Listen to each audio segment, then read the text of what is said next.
नमस्कार दोस्तों, देश दुनिया में आपका हार्दिक स्वागत है। मैं हूं पत्रकार योगेंद्र योगी। दोस्तों, स्वतंत्रता दिवस के दिन प्रधानमंत्री नरेंद्र मोदी ने लाल किले की प्राचीर से देश को संबोधित किया और करीब 1 घंटा 37 मिनट के करीब पीएम मोदी ने देश को संबोधन दिया और उन्होंने अपने संबोधन के दौरान देश के बहुत सारे मुद्दे उठाए और खुद के देश के मुद्दे उठाने के साथ ही जो भारतीय जनता पार्टी की केंद्र में सरकार है उसकी उपलब्धियां भी गिनाई और साथ में बताया कि किस तरह से किन किन लोगों ने साथ में यह आरोप भी लगाया वो विपक्ष पर कोई मौका नहीं जाने देते हाथ से और आरोप भी लगाए।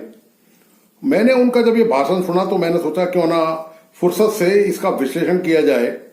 तो उन्होंने जो जो मुद्दे उठाए मोटे तौर पर मैंने उनके 5-6 मुद्दे लिए हैं। पहले उनकी स्पीच है, उसके बाद मेरा एनालिसिस है उस मुद्दे को लेकर।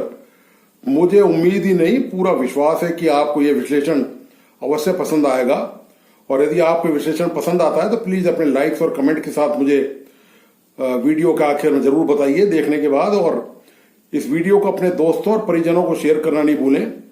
साथ ही जिन मित्रों ने यूट्यूब चैनल सब्सक्राइब नहीं किया है सब्सक्राइब करें और बेल आइकॉन का बटन जरूर दबाएं ताकि कोई भी नया वीडियो इस तरह का विश्लेषण हो उसकी सूचना आपको मिल सके। तो आप देखिए कि किस तरह प्रधानमंत्री मोदी ने देश को संबोधित किया और जो मुद्दे उठाए उनका एक एक करके मैंने विश्लेषण करने का प्रयास किया है। उम्मीद है कि आपको विश्लेषण पसंद आएगा। बीते वर्षों में वुमेन लेड डेवलपमेंट मॉडल पर हमने काम किया है। इनोवेशन हो, एम्प्लॉयमेंट हो, एंटरप्रेन्योरशिप हो, हर सेक्टर में महिलाओं के कदम बढ़ते जा रहे हैं। महिलाएं सिर्फ भागीदारी बढ़ा रही है ऐसा नहीं, महिलाएं नेतृत्व दे रही है। आज अनेक क्षेत्रों में, आज हमारे रक्षा क्षेत्र में देखिए, हमारा एयरफोर्स हो, हमारी आर्मी हो, हमारी नेवी हो, हमारा स्पेस सेक्टर हो, आज हमारी महिलाओं का हम दमखम देख रहे हैं देश के लिए। लेकिन दूसरी तरफ कुछ चिंता की बातें भी आती है और मैं आज लाल किले से फिर बार एक अपनी पीड़ा व्यक्त करना चाहता हूं। एक समाज के नाते हमें गंभीरता से सोचना होगा कि हमारी माताओं, बहनों, बेटियों के प्रति जो अत्याचार हो रहे हैं उसके प्रति देश का आक्रोश है, जन सामान्य का आक्रोश है।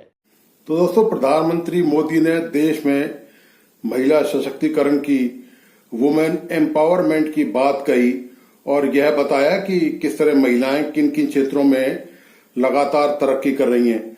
लेकिन दोस्तों, तस्वीर का एक दूसरा पहलू बिल्कुल स्याह काला है। वो पहलू ये है कि देश में महिलाएं नाम मात्र की तरक्की कर रही हैं। यदि आप टोटलिटी में देखें, आंकड़ों के हिसाब से देखें, आप पुरुषों की संख्या के हिसाब से परसेंटेज निकालें तो केवल उंगलियों पर गिनने लायक की महिलाएं तरक्की कर रही हैं। और ये केवल कि वायुसेना में हैं या नेवी में चली गई हैं या थल सेना में चली गई हैं, तो आप यदि उनका परसेंटेज भी निकालें तो वो भी ऊंट के मुंह में जीरे के बराबर ही निकलेगा।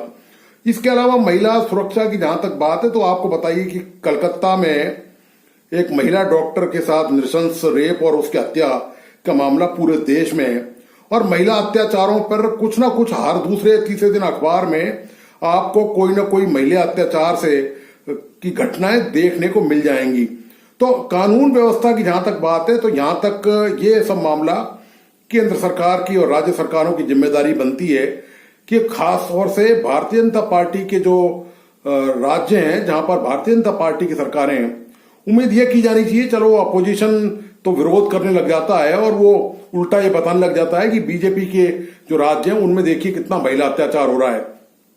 सबसे बड़ा सवाल इस बात का है कि जो भाजपा शासित राज्य हैं वहां महिलाओं की हालत कोई बहुत अच्छी नहीं है। मैं आपको ये बताता चलूं, वहां भी महिलाओं के साथ घरेलू हिंसा, सार्वजनिक स्थानों पर हिंसा और उनके अधिकारों के हनन की बात हो या उनके आगे प्रोग्रेस करने की बात हो, उनको एम्पावरमेंट करने की उनकी बात हो, उनकी शिक्षा की बात हो, वो उनकी तस्वीर कोई बहुत अच्छी नहीं है। ये आप सब अच्छी तरह जानते भी हैं। और देश में जहां तक महिला सुरक्षा की बात है, तो मैं दोस्तों ये बताऊं आपको कि जब निर्भया कांड हुआ था दिल्ली में, तो बहुत ही सख्त कानून बनाया गया था और कानून में ये प्रावधान किया गया था कि जो नाबालिग है उसकी उम्र कम कर दी गई थी, कम मानी गई थी। पहले नाबालिग की उम्र बढ़ा दी गई, सॉरी कम नहीं कर दी गई। ये माना गया कि ये नाबालिग जो है ये यदि 14-15 साल तक का है तो ये नाबालिग नहीं माना जाएगा यदि ये घृणित अपराध में शामिल है।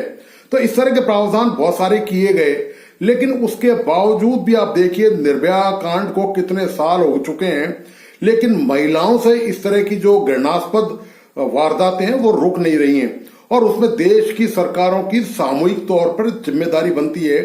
और रहा सवाल महिलाओं के विकास का, तरक्की का, आप किसी भी फील्ड में उठा के देख लीजिए, वहां पुरुषों की तुलना में अभी उनको बहुत लंबा सफर तय करना है।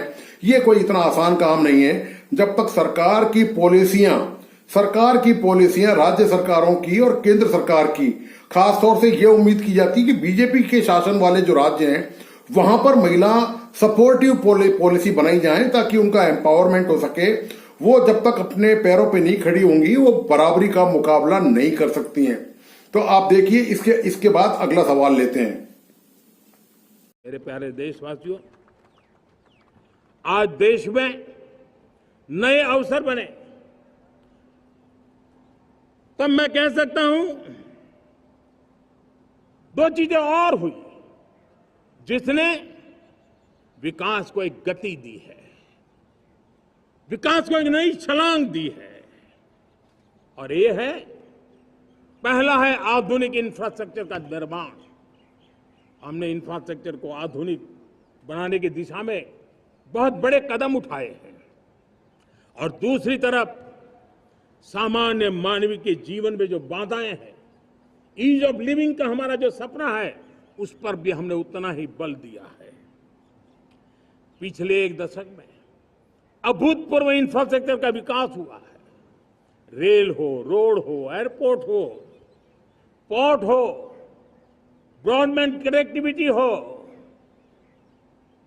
गांव-गांव नए स्कूल बनाने की बात हो, जंगलों में स्कूल बनाने की बात हो, दूर सुदूर इलाकों में अस्पताल बनाने की बात हो, आरोग्य मंदिर बनाने की बात हो।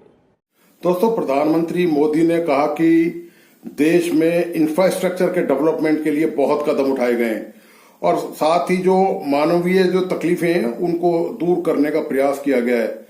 रहा सवाल इंफ्रास्ट्रक्चर का, तो अब मानसून चल रहा है। देश का कोई भी ऐसा राज्य नहीं है जहां पर मानसून के दौरान बाढ़ के हालात पैदा नहीं हुए हों। वो चाहे किसी भी राज्यों की सरकारों का वहां पर शासन हो, आप सभी जगह देख लीजिए, कोई भी बड़ा शहर हो उसमें जबरदस्त बाढ़ की हालत पैदा हो गई और ऐसी बुरी हालत हो गई कि लोगों का घर से निकलना मुश्किल हो गया, लोगों का जीविकोपार्जन करना मुश्किल हो गया। इंफ्रास्ट्रक्चर की जहां तक बात है, यदि इंफ्रास्ट्रक्चर इतना ही शानदार होता तो कम से कम दोस्तों जो बुनियादी इंफ्रास्ट्रक्चर है, मैं लंबी चौड़ी बुलेट ट्रेन की बात नहीं कर रहा, मैं आम लोगों के हवाई सफर की बात नहीं कर रहा, मैं आम लोगों के शानदार ट्रेनों में सफर की बात नहीं कर रहा, मैं आम लोगों की जिंदगी की वो बात कर रहा हूं जो उनको डे टू डे में तकलीफों का सामना करना पड़ता है, जिसे प्रधानमंत्री ने ईज ऑफ डूइंग का नाम भी लिया गया है। तो ईज ऑफ डूइंग के लिए जब कहा गया तो ईज ऑफ डूइंग में क्या ये नहीं आती कि आप बताइए कि कौन सा शहर ऐसा है जहां पर इंफ्रास्ट्रक्चर के लिए पर्याप्त सुविधाएं आपको देखने को मिलती हो। कोई सा भी शहर आप बता दिए जो जिसकी में मानसून के दौरान सड़कों पे गड्ढे नहीं पड़े हो, घरों में पानी नहीं गया हो। आपको बताइए कि अभी दिल्ली में घटना हुई थी, बेसमेंट में पानी जाने से 3 जो IAS के विद्यार्थी थे, प्रिपरेशन करने गए थे, उनकी मौत हो गई थी। ये हालत पूरे देश की है और ये हालत आज से नहीं है, ये हालत लगातार चली आ रही है, लंबे समय से चली आ रही है। ईज ऑफ डूइंग की जहां तक बात है कि जो मानवीय जो दुख तकलीफ है उनको दूर करने की बात है, तो दोस्तों आप कहीं भी चले जाइए, आपकी तकलीफें आसानी से कम नहीं होंगी। सब कुछ कंप्यूटराइज होने के बावजूद भी तकलीफों में बहुत ज्यादा आप गुणात्मक तौर पे यदि आप काउंट करें तो गुणात्मक तौर पर, गुणवत्ता के तौर पर आप देखें तो तकलीफें कम नहीं हुई हैं। आप सार्वजनिक जीवन में कहीं भी आप निकल जाइए, आपको परेशानियों का सामना करना ही पड़ेगा।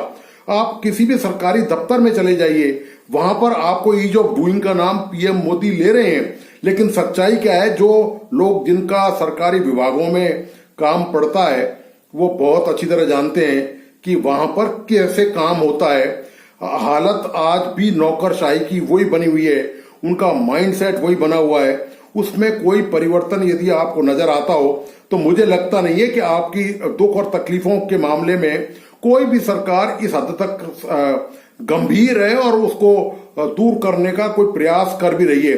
हालांकि सरकार का दावा यह है कि उन्होंने काफी प्रयास किया है कि बहुत सारी योजनाओं का पैसा डायरेक्ट खातों में जाता है, जिससे बिचौलिए खत्म हो गए और भ्रष्टाचार कम हो गया है, ये उनका दावा है। लेकिन आज भी आप हकीकत चले जाइए, आप गांवों में चले जाइए, आप कस्बों में चले जाइए, आप महानगरों में चले जाइए, बेशुमार परेशानियों की सामना वहां पर लोग कर रहे हैं। लोगों से आप बात कीजिए, वो अपने घुटन, वो अपना दुख दर्द आपके सामने बयान करने से नहीं चूकेंगे।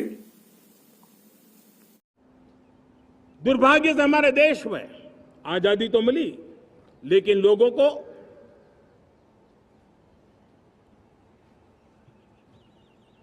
एक प्रकार से माई बाप कल्चर से गुजरना पड़ा। सरकार के पास मांगते रहो, सरकार के पास हाथ फैलाते रहो, किसी की सिफारिश के लिए रास्ते खोजते रहो, वही कल्चर डेवलप हुआ था। आज हमने गवर्नेंस के इस मॉडल को बदला है। आज सरकार खुद लाभार्थी हितार्थी के पास जाती है। आज सरकार खुद उसके घर गैस का चूल्हा पहुंचाती है। आज सरकार खुद उसके घर पानी पहुंचाती है। आज सरकार खुद उसके घर बिजली पहुंचाती है। आज सरकार खुद उसको आर्थिक मदद दे करके विकास के नए आयामों को सर करने के लिए प्रेरित करती है, प्रोत्साहित करती है। आज सरकार खुद नौजवान के स्किल डेवलपमेंट के लिए अनेकविध कदम उठा रही है। दोस्तों, प्रधानमंत्री ने कहा कि देश को आजादी तो मिली पर साथ में माई बाप कल्चर मिला। उनका आशय और सीधा इशारा कांग्रेस के अब तक के शासन के दौरान रहा है कि किस तरह कांग्रेस में आसानी से कोई काम उनके शासन में नहीं होता था। तो ये कल्चर दोस्तों कहीं ना कहीं आप भारतीय जनता पार्टी की जो सरकारें हैं राज्यों में, आप उनमें भी ये कल्चर कहीं ना कहीं परिलक्षित होता नजर आता है। आपको मैं बताता चलूं कि ये जो माई बाप वाली बात है जिसको प्रधानमंत्री ने कहा है, अभी जब विधानसभा के चुनाव हुए थे महीनों तक मुख्यमंत्रियों का चयन नहीं हो पाया था। क्यों नहीं हो पाया था? क्योंकि उस पर केंद्र सरकार यानी कि भारतीय जनता पार्टी की केंद्र सरकार जो है उस पर कोई अपना फैसला नहीं दे पा रही थी। यानी कि विधायकों को यह अधिकार नहीं दिया गया कि वो मुख्यमंत्री का चुनाव करें। तो माई बाप वाली जो कल्चर है, वो संस्कृति वो भारतीय जनता पार्टी में भी है। आप सब जानते हैं कि पूरी भाजपा में आज की तारीख में प्रधानमंत्री नरेंद्र मोदी का और नंबर 2 गृह मंत्री अमित शाह का दबदबा है। और जो भी आपको पता है कि जब विधानसभा के चुनाव हुए उस समय यही कहा गया कि राज्यों के मुख्यमंत्री का नाम ना तो घोषित किया जाएगा और ना उनका चेहरा आगे रख के चुनाव लड़ा जाएगा। जो भी चुनाव लड़े गए वो केवल प्रधानमंत्री के नाम पर, उनकी उपलब्धियों के नाम पर लड़े गए। यहां तक कि इलेक्शन होने के बाद लंबे अरसे तक, कई महीनों तक, मुझे राजस्थान का याद है अच्छी तरह से, कई महीनों तक मुख्यमंत्री के नाम का चयन नहीं हो सका। और यह भी नहीं बताया गया कि जो चयन का मापदंड मुख्यमंत्री का है वो क्या रहा है। आखिर ऐसा कौन सी खास बात जो मुख्यमंत्री जो बनाए गए हैं उनमें ऐसा कौन सी खास बात है जो दूसरे नेताओं में नहीं है। क्यों? ये बात साफ जाहिर है कि ये जो माई बाप कल्चर की जहां तक बात है उसकी छाया कहीं ना कहीं आपको भारतीय जनता पार्टी में भी मिलेगी, जहां पर ऊपर से कही हुई बातों का ही अनुसरण किया जाता है। कोई जो डेमोक्रेटिक तरीका है, जो लोकतांत्रिक तरीका है, वो उसका अभाव कहीं ना कहीं भारतीय जनता पार्टी या केंद्र सरकार के जो तौर तरीके हैं, जिस तरह से शासन चल रहा है, वो उसमें नजर आता है। साथियों, विकसित भारत 2047 इस तरफ भाषण के शब्द नहीं है, इसके पीछे कठोर परिश्रम चल रहा है। देश के कोटि कोटि जनों के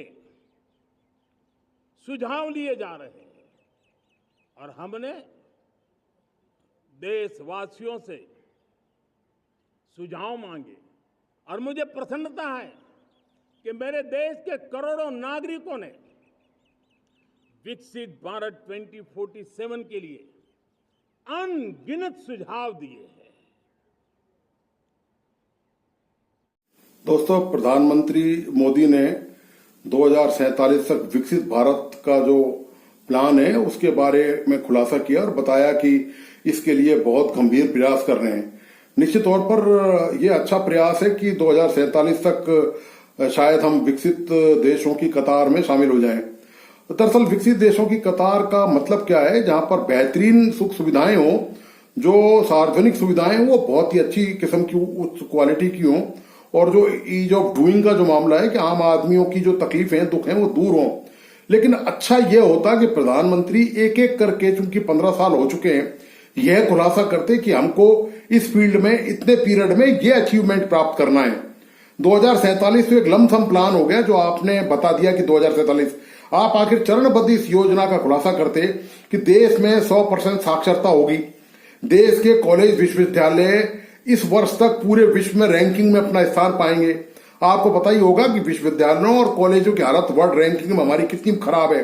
हम 100 में बेस्ट में नहीं आते हैं। कोई एक दो कॉलेज IIT को छोड़ दीजिए, बाकी हमारी पढ़ाई का जो शिक्षा का स्तर है वो इतना खराब है, इतना निराशाजनक है, इतना स्तरहीन है कि आप पूछिए मत। इसके अलावा और जो मामले हैं, चाहे वो देश में लैंगिक समानता का मामला हो, महिला अधिकारों का मामला हो, चाहे देश में बाल श्रम, बड़ी संख्या में देश में दोस्तों आज भी नाबालिगों से कठोर परिश्रम करवाया जाता है, बेगारी करवाई जाती है, मजदूरी करवाई जाती है।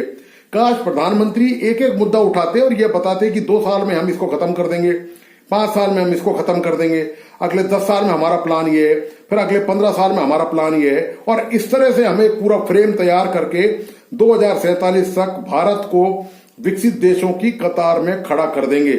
लेकिन केवल ये कह देने मात्र से कि 2047 तक भारत को विकसित बनाने का सपना है और उसके लिए सरकार प्रयास कर रही है, आखिर वो प्रयास कौन से चल रहे हैं और सरकार उसने क्या उस प्रयास के टारगेट तय किए?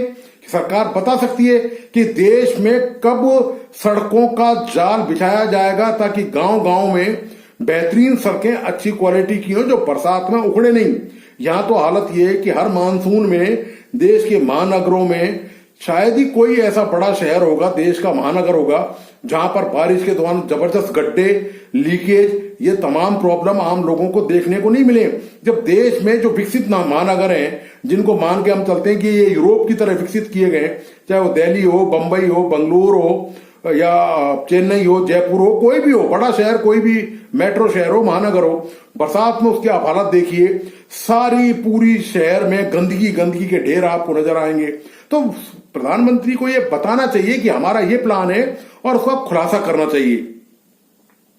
समाज के आखिरी तबके के जो लोग हैं, ये हमारा सामाजिक दायित्व है। अगर कोई पीछे रह जाते हैं तो हमारी आगे बढ़ने की गति कम कर देता है, और इसलिए हम आगे बढ़ना चाहते हैं तो भी सफलता तब मिलती है पीछे वाले को भी साथ साथ आगे ले आए। और इसलिए हम सबका दायित्व बनता है कि हमारे समाज में आज भी जो क्षेत्र पीछे रह गए, जो समाज पीछे रह गए, जो लोग पीछे रह गए हो, हमारे छोटे छोटे किसान हो, हमारे जंगलों में रहने वाले मेरे आदिवासी भाई बहन हो, हमारी माताएं बहनें हो, हमारे मजदूर हो, हमारे श्रमिक साथी हो, हमारे कामगार लोग हो, इन सबको हमें बराबरी में लाने के लिए, हमारे बराबर लाने के लिए भरपूर प्रयास करना है। लेकिन अब गति पकड़ गई है, अब लंबे दिन तक हमें वो करना नहीं पड़ेगा, बहुत जल्द वो हमारे पास पहुंच जाएंगे,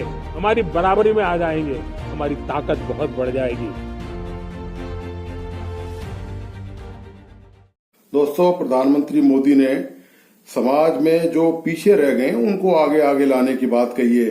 जो वर्ग, जो क्षेत्र समाज में पीछे रह गए हैं, मैं आपको लगे हाथ इसका एक एग्जाम्पल उदाहरण देता हुआ चलूं आपको। पिछले दिनों मैंने एक आरक्षण पर वीडियो बनाया था।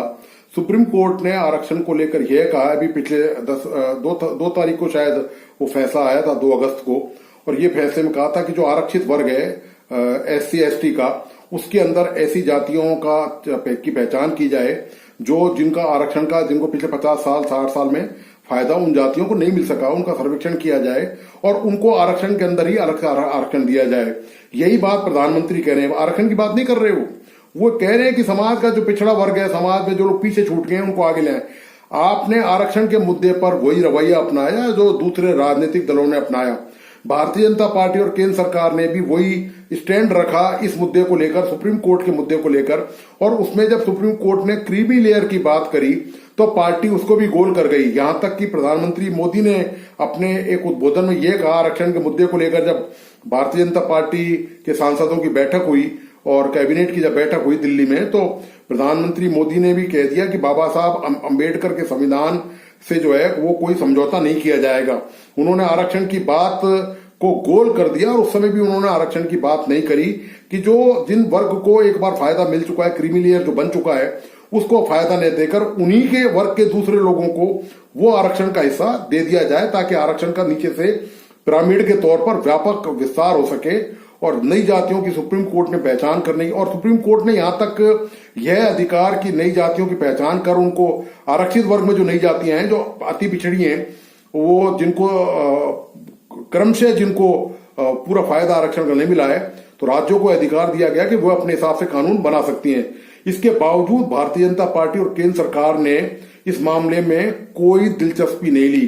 कारण यह है कि आरक्षण को लेकर आप जानते हैं कि ये एक ऐसा बम है, हर व्यक्ति हाथ में लेने से डरता है। इसके नाम से ही कांपते हैं नेताओं को लगता है कि दूसरे नेता हम पर आरोप लगा देंगे, बेशक उनकी मंशा सही हो, आरक्षण को दुरुस्त करने की हो, सारी जातियों को जो आरक्षित जातियां हैं उसमें जो बंटवारे का मामला है वो सही करने का प्रयास करती हो, लेकिन केवल इस डर से कि दूसरे जो विपक्षी दल हैं वो तुरंत आरक्षण के खत्म करने का आरोप लगा देंगे और दुष्प्रचार और मिथ्या प्रचार पार्टी के खिलाफ करेंगे। इसलिए इस मुद्दे पर ना तो प्रधानमंत्री ने कोई बात करी लाल किले की प्राचीर से, और ना इससे पहले ही किसी ने बात करी, और प्रधानमंत्री ने नहीं, किसी भी विपक्ष के, यहां तक कि विपक्ष के नेता तो इसके विरोध में उतर आए, क्योंकि वो जो आरक्षित वर्ग में अति पिछड़े वर्ग हैं जिनको वो आरक्षण नहीं मिल सका है, वो अपनी आवाज बुलंद नहीं कर सकते, वरना तो नेताओं को घुटने पे ला देते वो, यदि वो अपनी आवाज एकता के कारण बुलंद कर सकते तो दोस्तों आपने देखा कि किस तरह से विश्लेषण मैंने करने का प्रयास किया है। उम्मीद है आपको ये विश्लेषण